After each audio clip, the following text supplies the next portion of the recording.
it's your girl Nurse Reese, and you are watching Nurse Reese and the City. Hey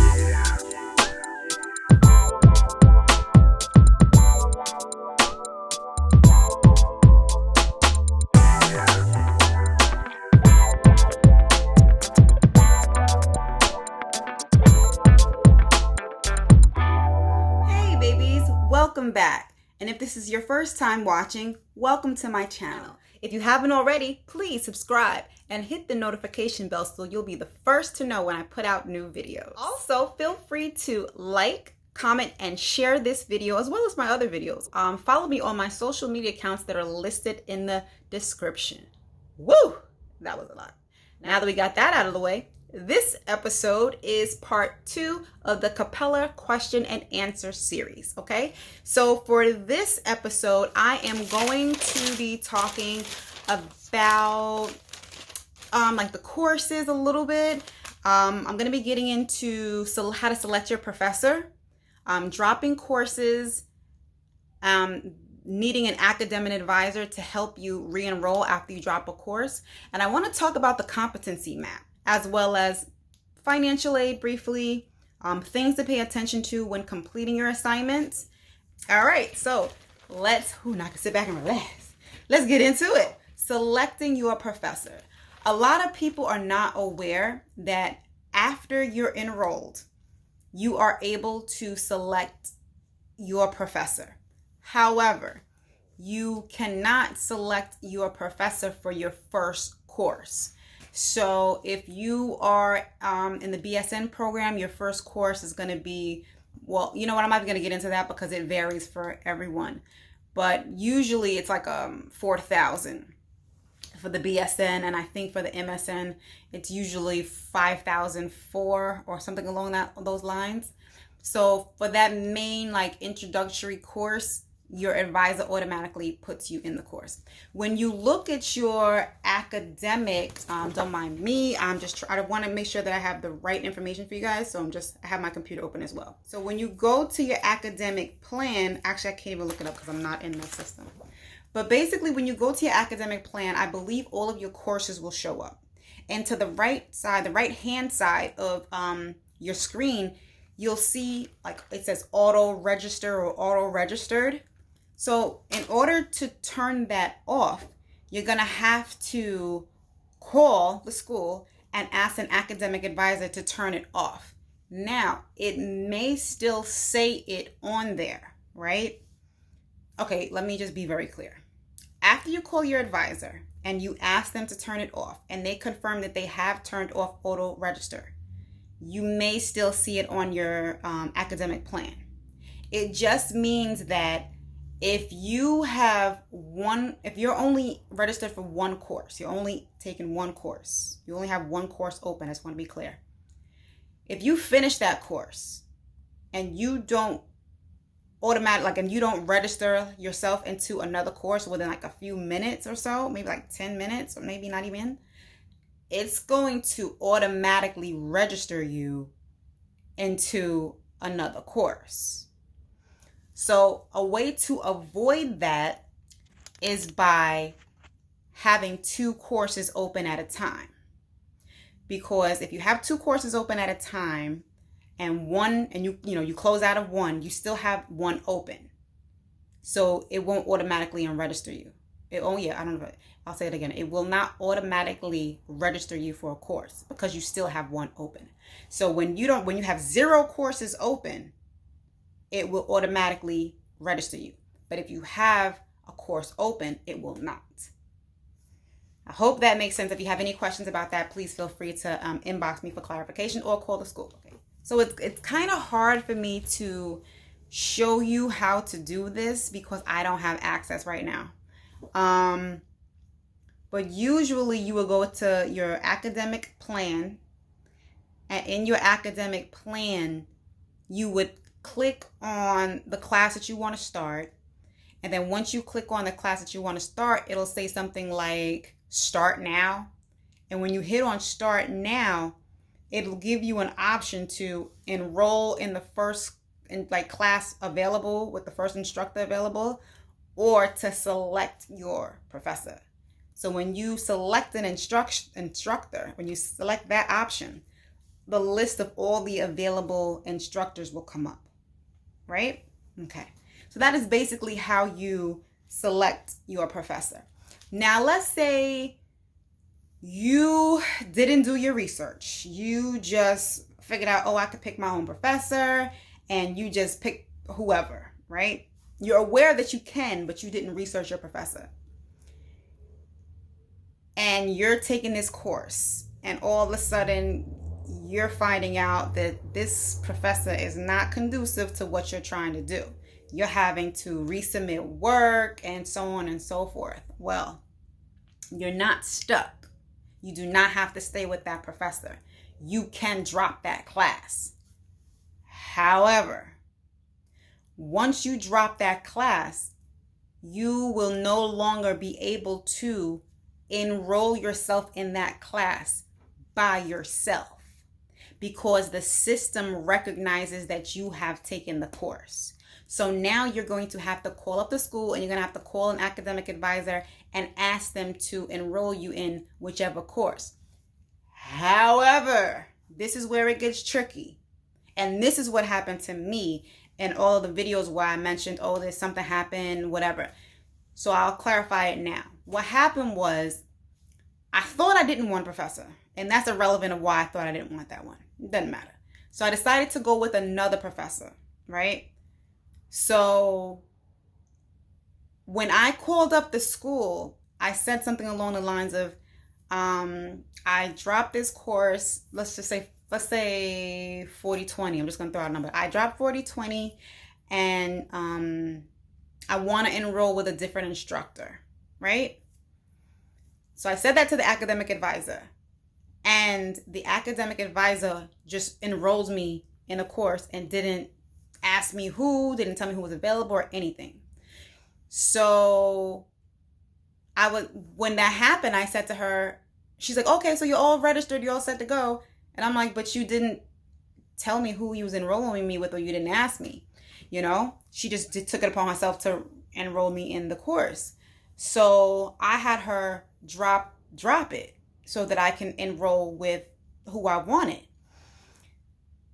The problem with that was before she dropped the course, she still didn't tell me who she registered me with.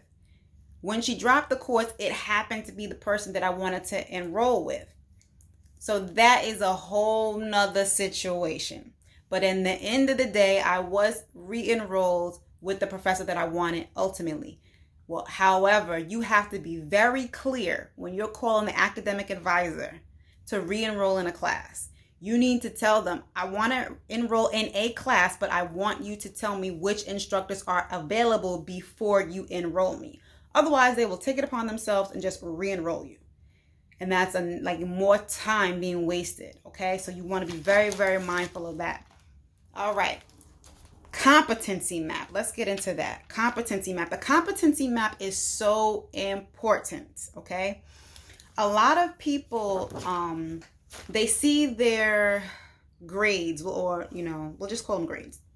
They see their grades and they think that that's it, right? So, and when I mean your grades is, they look at their evaluation form, right?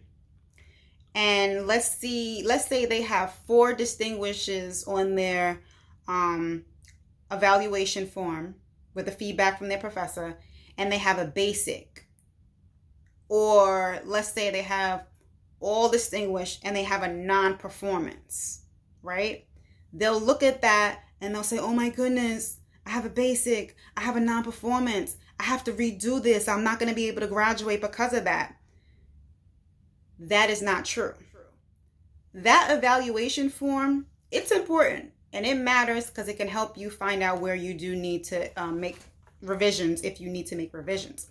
However, it is not the most important, regardless of what your professor says in their notes. It's not important. It's not the most important. It's important, but it's not the most important thing.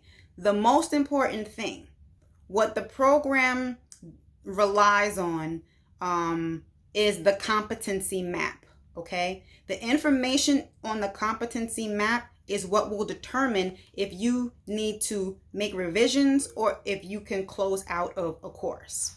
Okay, I'm going to use me for an example. Honestly, I was so tired by the time that I got to the MSN program, I didn't even look at my evaluations anymore. I did not. Today is the first day that I actually looked at my evaluations for the MSN for a certain class. And I had a feeling that I had a non-performance in this class, but I didn't look because I didn't look at the evaluation form because all I looked at is my competency map because I knew that's all that mattered.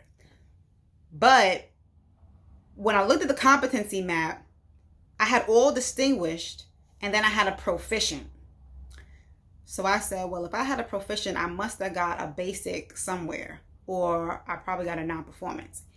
And I'm gonna be very honest with y'all, I felt like I got a non-performance because I was doing a video and I was so tired doing this video. I was falling asleep. Like the paper was the paper was making like noises that was interfering with the actual audio. And when I listened back, it was terrible. It was honestly probably the worst video I've ever done. And I was just so tired. It was like 2-3 o'clock in the morning and I was over it. I didn't feel like redoing it. So I submitted it, but then like I said, it was my last assignment too.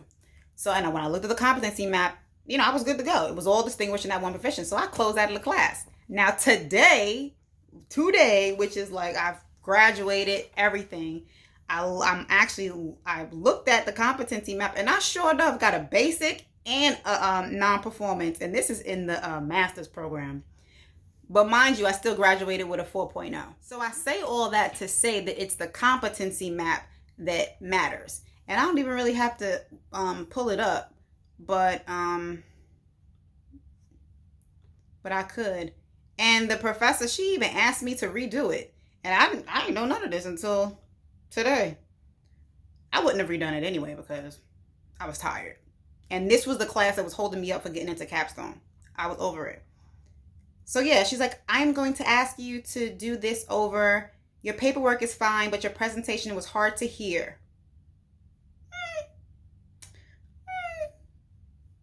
And sure enough, for the communicate portion, it was a non-performance. Maybe they were. Like I said, I was tired.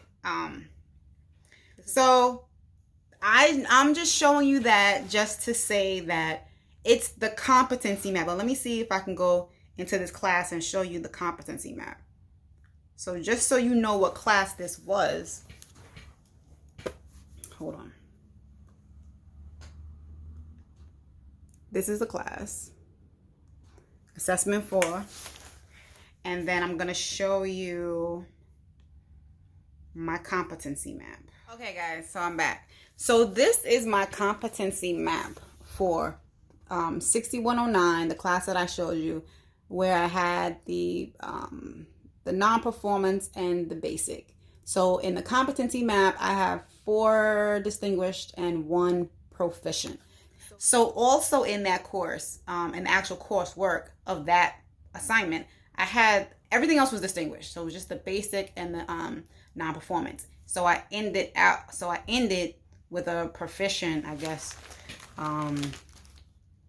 It made that competency a proficient overall, but everything else was distinguished. So that is a competency map now. Okay, so I'm going to skip over the question about how to stay focused throughout the program. I'll try to say that for last.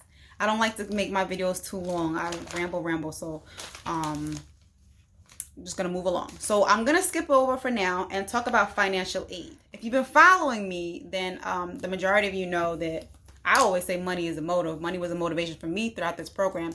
And when I say that, I say it because I was paying out of pocket. So I chose not to use financial aid. However, at the time, Capella offered the 30% off of frontline workers. And there were other discounts. Like I said, I used a 50% off alumni discount for the MSN program. So for me, I knew that I was going to complete both programs, BSN, MSN, in one term. So financially for me, I'm going to just say waste my time going through financial aid. I researched it in the groups and I saw that a lot of people had, not a lot, I always say a lot, but it's not always a lot. I've noticed that people had some issues with financial aid, as opposed to, they had to wait to take certain classes, or there was a lot of waiting. I'm gonna just say it like that. There was a lot of waiting. And with the FlexPath program, time is money. Time is definitely money. I know a lot of people get held up with the practicum and with a lot of other things due to financial aid, and there's a lot of requirements and things involved with the financial aid. Now, if you need the financial aid or whatever your case may be, surely do it, but the financial aid is really not a question for me, whether or not you should use financial aid. That's a you question. Whether or not, your financial situation better than anybody else. You certainly know it better than I do. So, I can only tell you why I chose not to use financial aid and why I chose to pay out of pocket. So, there's a lot of resources at the school to find out whether financial aid is best for you. Also, a lot of people, now this is true, a lot of people, they do get tuition reimbursement. My job at the time, they didn't offer tuition reimbursement. And some jobs don't offer tuition reimbursement for a program like the FlexPath program. But they do have like affiliations with certain, companies and things like that where you can get a certain discount. So that's one thing I will say. I don't know if they still do that. They may. But I know at the time when I was in the program, they did offer, those type of affiliation discounts. It's, like I said, the frontline one and 50% off for the alumni. I think that's a standing one. All right. So I really can't help you guys with the financial aid. Speaking of financial aid, I have to go back a little bit. When I was talking about dropping classes, yes, you can drop classes, but you have about 10 days from the time that you've been in the course to drop it with no penalty. Okay?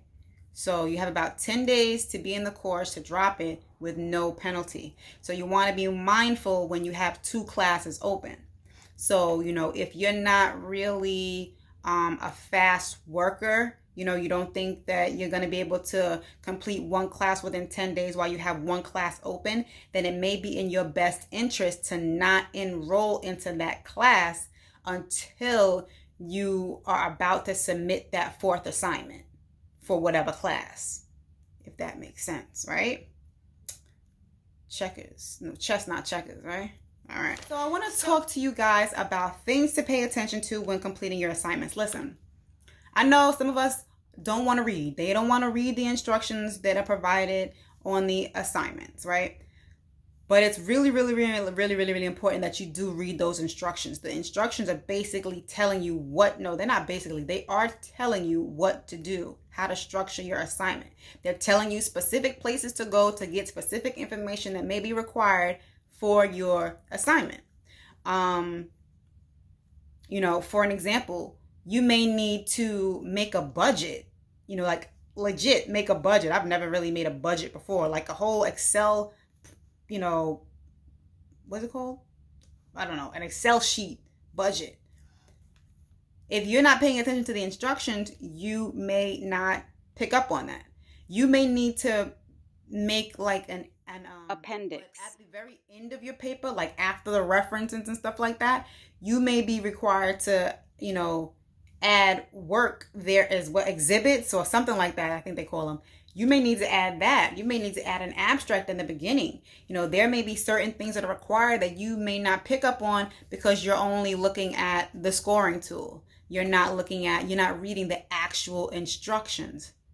Okay, so make sure that the part that says instructions, if you don't read anything else, make sure you read that part. Okay, those are the instructions and they will tell you exactly what you need to do. All right, so make sure you pay attention to that. Okay, guys, so I hope you found this video valuable, helpful, resourceful.